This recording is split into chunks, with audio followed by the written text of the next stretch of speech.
Hi guys, it's been a minute. It is me, MG Kaler, Mariah, Marielle Windwolf, Queen Furyoku, and a bunch of other usernames that I've had over the years. I just wanted to say, hi, I'm alive. And the last video I did, I'm pretty sure I deleted. If not, I'm going to be deleting my old videos. Let's just say I'm going to be rebranding, and one of the things that I want to get off my chest before I start this rebrand is a few videos where I talk about my mental health and my physical health, because I think I need to be upfront and personal and honest with everyone who will be following my YouTube and Instagram from now on. And I think I need to be honest with myself.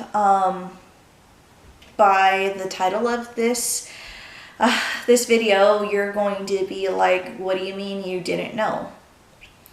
Well, I grew up with the notion of, just like pretty much everyone else, that an eating disorder was anorexia or bulimia.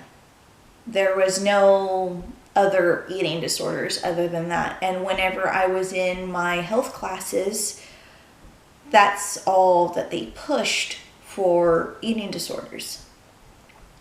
I'm not going to go into the gritty details because I don't need to be putting my family's business out there, especially when my family is not the sharing feelings type of family, and I don't want to upset the people that saw me growing up and I don't want them to feel like that they should have helped me a lot sooner, because I don't think that they could handle it, and I don't want to put that on them.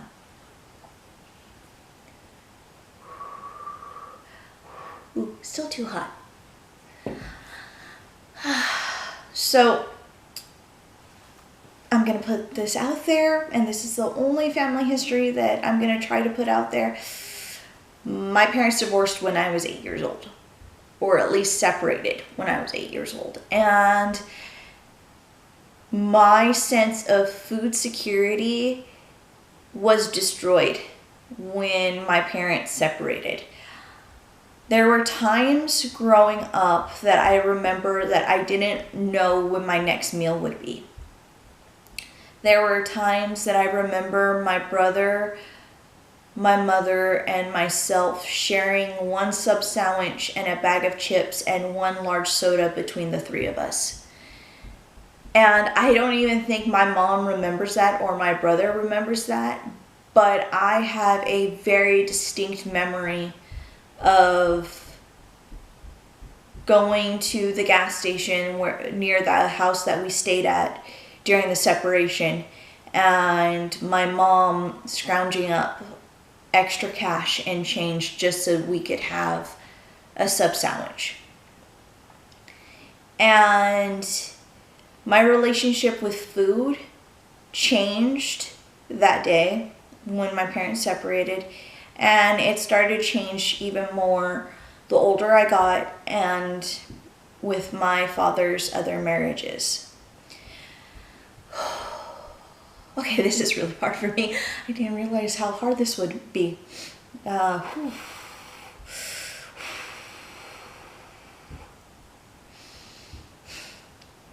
When I was in middle school, I moved from a small town in Nevada to Reno, Nevada, and I went to a middle school.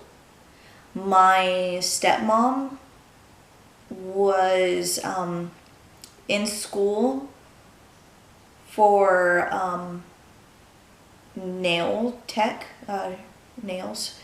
And my dad was working, like he always was, he was working overtime as a paramedic. And he was trying to get extra hours all the time there was a time that I remember my stepmom yelling at me for getting food and saying that that food wasn't for me and that I was stealing food.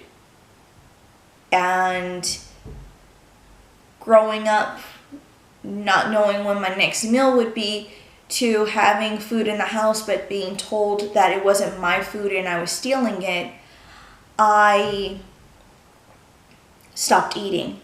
I would only eat at school with the money that I was given for my lunch, and eventually even that ran out. My parents stopped giving me money for school lunches. I would eat only at school and whatever was given to me at dinner time. Jump forward a couple years in high school, and I no longer got money from my parents. And I love my best friend in high school. I still talk to her, though we're not very close as we used to be. But Sissy, if you're seeing this, I don't think you know how much I loved you and appreciated you, because you would give me lunch. You would share your lunch with me, and you don't understand that I didn't eat that morning, and I probably wasn't going to eat that night. And you were my best friend, and you took care of me, and I love you to death for that. High school, it got worse with my dad's third marriage. I remember throwing up a lot. I remember every time I messed up with my chores, or if I didn't get an A, or if I felt like I was failing my father in some way, I would throw up. I would throw up whatever I had eaten, and then I would want to eat. But I wasn't allowed to eat because food was stealing. If I went and got a snack, it was stealing food. And if I went to go to the gas station with money that I had found around the house, that was stealing, because I wasn't allowed to have a job. I wasn't even taught how to drive a car. It was school and taking care of the house and taking care of the kids. My dad wouldn't listen to me when I asked to start learning how to drive, because how can I learn how to drive when I can't even do basic algebra?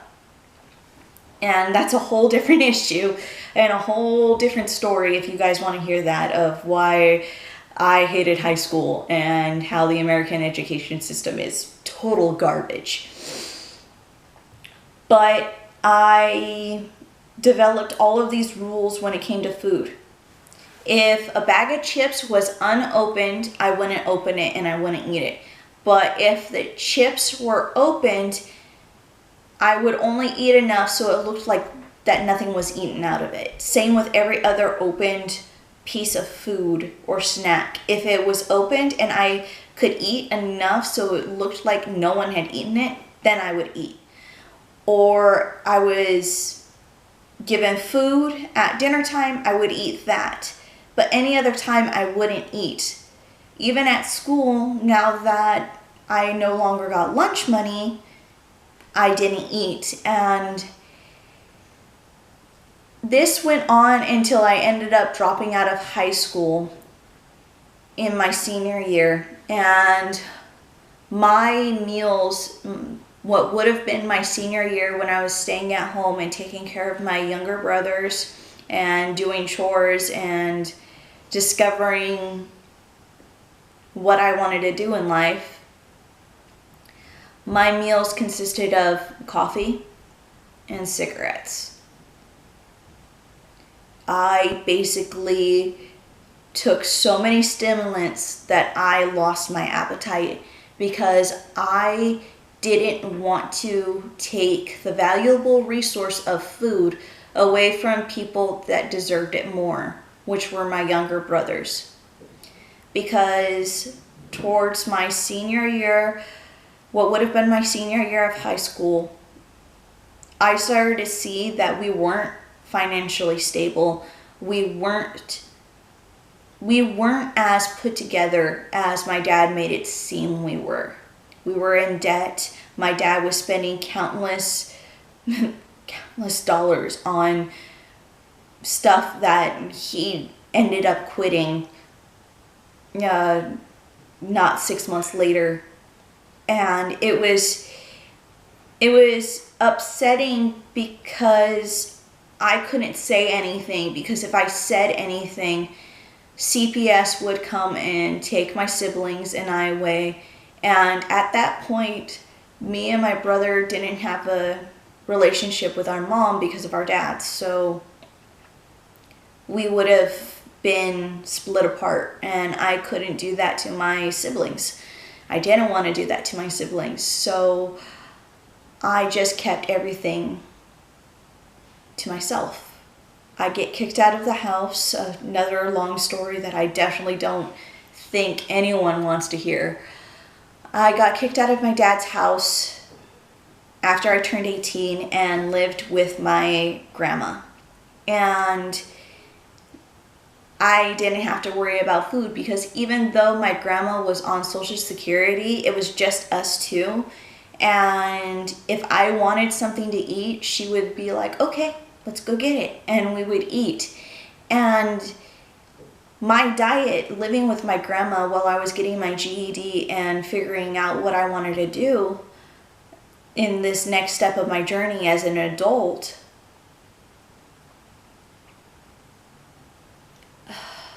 it was pizza, it was soda, it was Panda Express, it was so much junk food. And I wasn't disgusted at myself. I wasn't angry at myself. It was more of a, you never got this, so eat while you can. And I would eat so much that I would make myself sick, literally sick, and then I would throw up and do it all over again.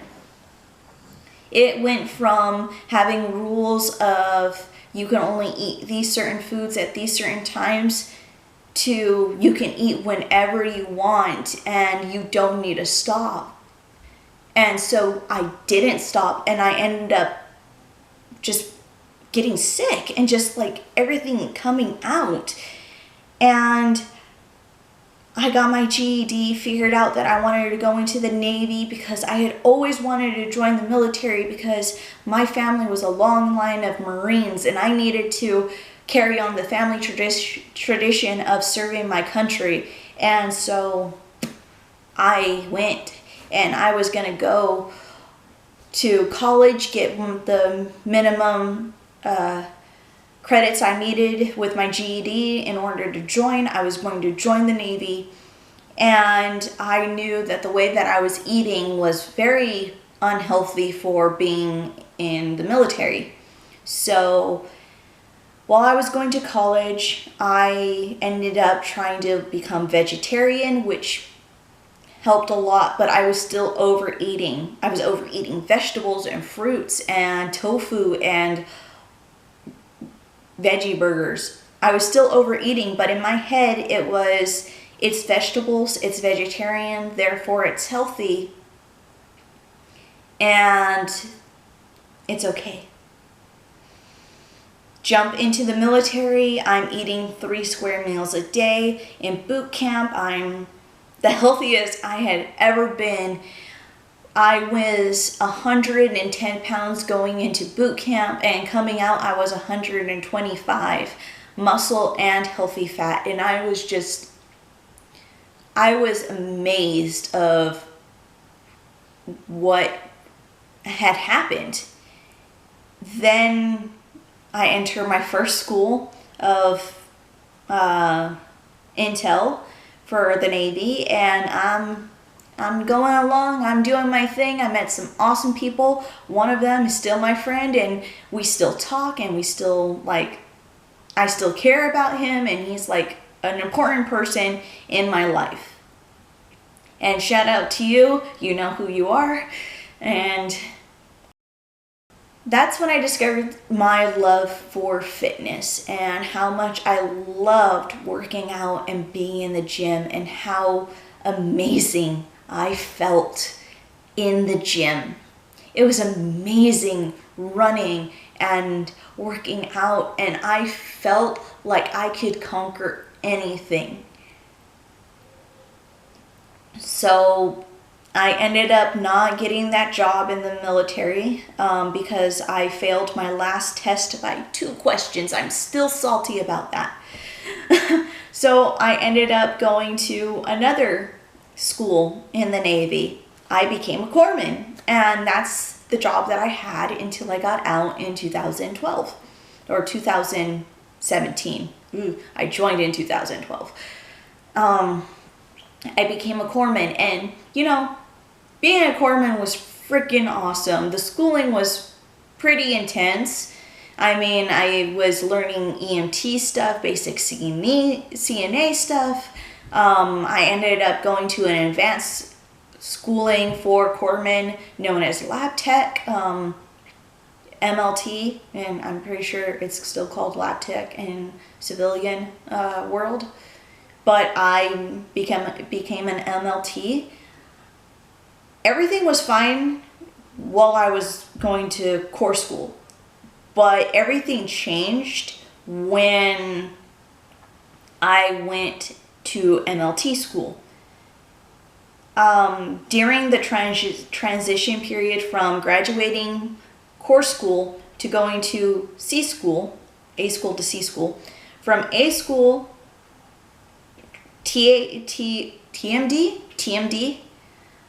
to C school, I was sexually assaulted. And I also met my husband during this transition time. A little before then, but we started dating during this transition time. And I was sexually assaulted, ended up going and seeing mental health about it. And I was telling them everything that happened from earliest memories I had in kindergarten to my sexual assault that had happened 2 weeks earlier than my first appointment. And they straight up told me, well, first of all, why were you allowed into the Navy? And I'm like, I have no idea what you're talking about. You have ADHD. You have complex PTSD. You have schizotypical personality disorder, as well as what it was called then is eating disorder not otherwise specified. And I was shocked. I was absolutely devastated. Not only that, is like they confirmed what I had always thought was true, that I was dyslexic, and that was the reason why I had such a hard time in school growing up. And they were shocked that I was even allowed into the Navy. And I'm like, I didn't even know I had all of these issues. Like, mind blown. So I had gone my entire life with an eating disorder, they said. And I didn't even know that it was an eating disorder because society only sees eating disorders as 2 things: anorexia or bulimia. And I learned that there was binge eating, there was there was so many different eating disorders. And I cried in the middle of my psychiatrist's office because it all made sense. My fear of food and my hate for food, as well as my love for food, was because I had suffered childhood trauma that led to an eating disorder. And I was able to get some help in the military. I ended up not relapsing for a while. And I was just so happy that I finally had a name to all the problems that I had. I ended up getting pregnant twice in the Navy, and due to some issues with my leadership not understanding what was happening with me,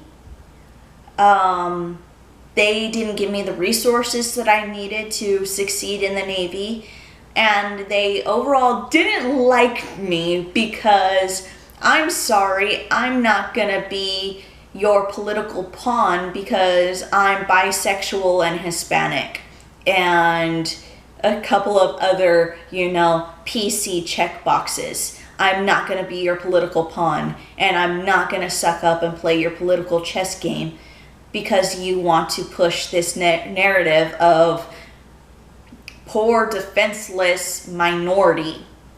I didn't play that game. I still don't play that game. So my leadership didn't like my mental health status and my political status. And so despite me trying my hardest and trying to succeed in the Navy, I higher tenured and basically got med-sepped out of the Navy during my first contract. And I told you that I didn't relapse for a long time. And I relapsed after I became a mom and after I got out of the military. And I relapsed at the very beginning of my fitness journey of getting to where I was a year ago to now. I relapsed. And I relapsed in my eating disorder because I had tried going vegan. I had met a really cute girl, and yes, I'm married, and yes, I met a really cute girl and she was vegan. I'm quite aware that, the irony of what I'm saying. I understand. My husband is very displeased with me that I would become vegan over a girl. Shut up. I know. Don't need to talk about this anymore.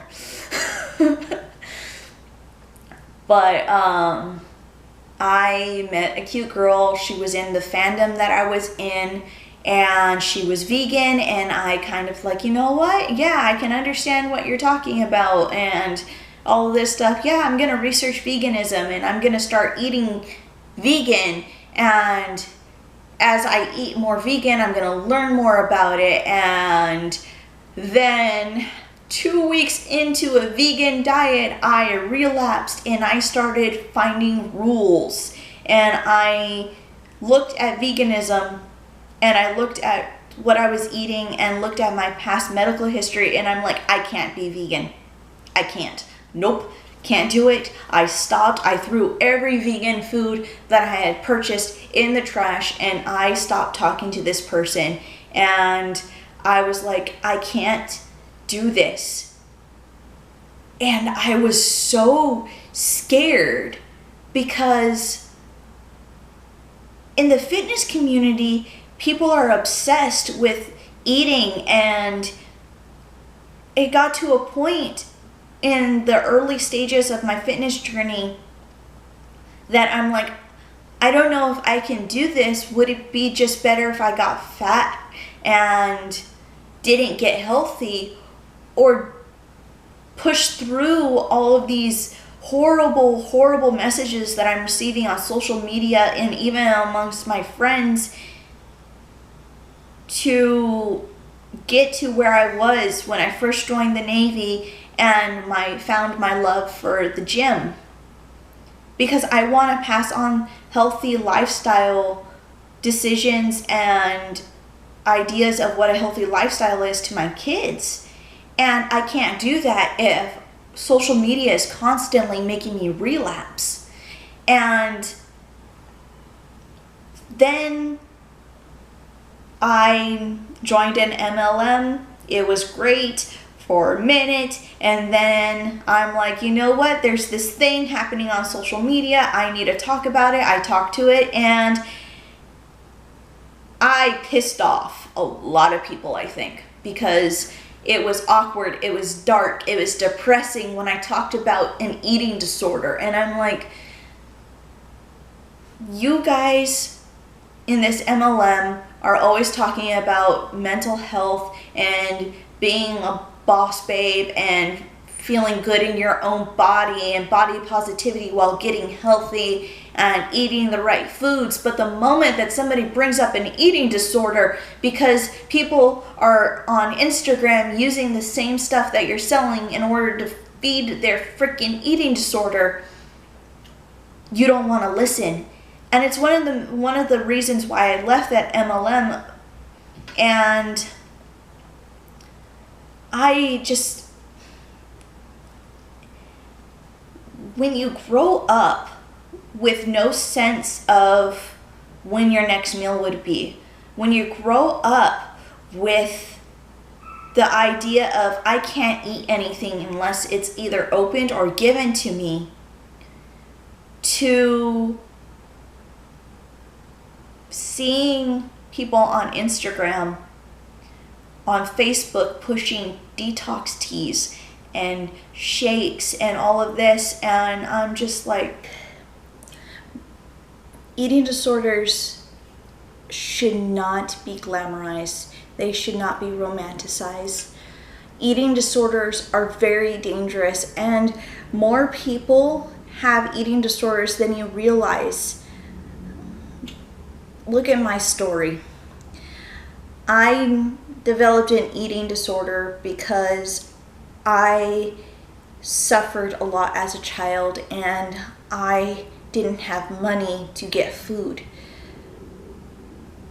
I also have friends that eat and eat and eat and binge eat, and they want to stop but they can't because eating makes them feel good and fills a hole in their heart that they've had. And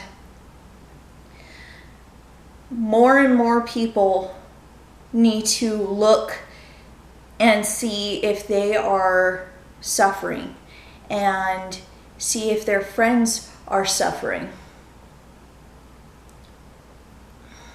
Especially with the whole fitness craze as well as the body positivity movement. You guys keep an eye out.